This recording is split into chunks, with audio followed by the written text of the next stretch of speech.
महाराष्ट्र के नागपुर जिले में Visvesvaraya national institute of technology के समारोह में बोलते हुए केंद्रीय मंत्री नितिन गडकरी ने कहा, अगर भारत को विश्व गुरु की छवि को आगे बढ़ाना है तो हमें भी टेक्नोलॉजी और आर्थिक क्षेत्र में मजबूत होना होगा। गडकरी ने कहा, आज कई देश दादागिरी कर पा रहे हैं क्योंकि वह आर्थिक रूप से मजबूत है, उनके पास टेक्नोलॉजी भी है। हमें भी अपने आयात को कम करना होगा, निर्यात को बढ़ाना होगा, तभी हम मजबूती से खड़े हो पाएंगे। उन्होंने आगे कहा, विश्व में हम अनेक तरह की समस्याओं का सामना कर रहे हैं, लेकिन उन्हें लगता है कि दुनिया झुकती है, बस झुकाने वाला चाहिए। केंद्रीय मंत्री नितिन गडकरी ने अपने संबोधन में कहा, सबसे बड़ी राष्ट्रभक्ति यह हो सकती है कि हम अपने इंपोर्ट को कम करें और एक्सपोर्ट को बढ़ाएं। यही चीज विश्व गुरु बनने के लिए जरूरी है। उन्होंने बताया कि दुनिया की सभी समस्याओं का उपाय साइंस और टेक्नोलॉजी और नॉलेज है। वहीं इस दौरान केंद्रीय मंत्री ने और क्या कुछ कहा, ये आपको सुनाते हैं। और इसलिए आने वाले समय में हमारे देश को, जो हमारी सोसाइटी की, देश की और विश्व की में जो जाकर हम लोग आगे जाकर इसके हमारे देश को आत्मनिर्भर बना सकते हैं, इसकी एक जैसे डिक्शनरी बनती है वैसे इसका एक रिपोर्ट बनना चाहिए। इंपोर्ट्स क्या हो रहा है और एक्सपोर्ट हम कौन से कर सकते हैं।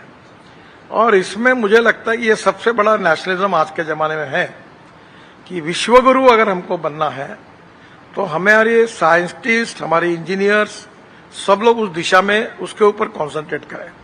अभी मैं प्रीकास्ट में काम कर रहा हूं, हर आईआईटी को पैसे देता हूं।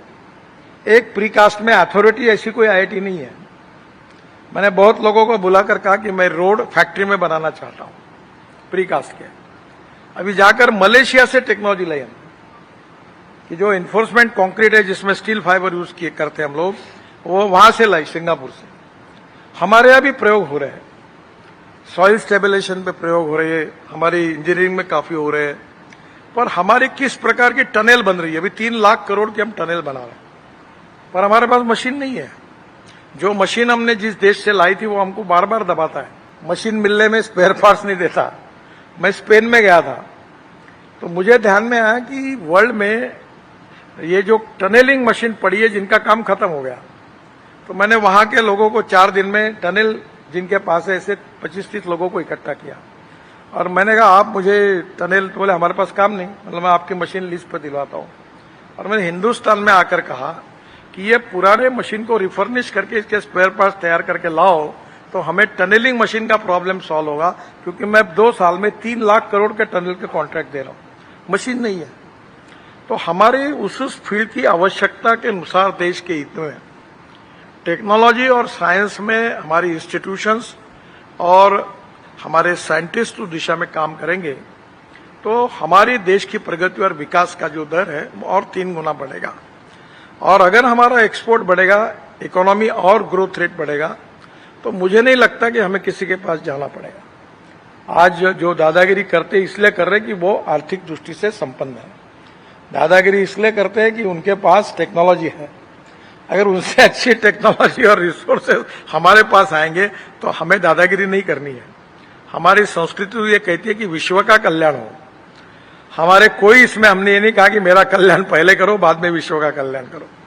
तो स्वाभाविक रूप से आपने जो काम किया है कि साइंस को कल्चर और वैल्यूज के साथ जोड़ा है। हमें एप्रोप्रिएट परफेक्ट साइंस भी चाहिए, पर विदाउट कल्चर एंड वैल्यूज फिर उसका जो भावार्थ है, जिसका जो उद्दिष्ट है, उसको कोई मतलब नहीं होगा।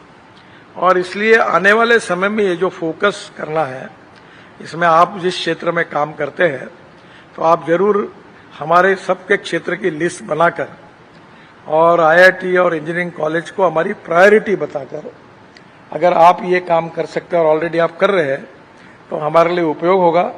वैसे मैं बोलने में स्पष्ट बोलता हूँ, मैंने बहुत बार हमारी यूनिवर्सिटी में कहा है कि तुमको 6वां चाहिए, 7वां चाहिए वेतन आयोग, वो बाद में। पहले हम financial audit is very important, but performance audit is more important than financial audit. तो आप पहले आपको हमको चमत्कार बताओ।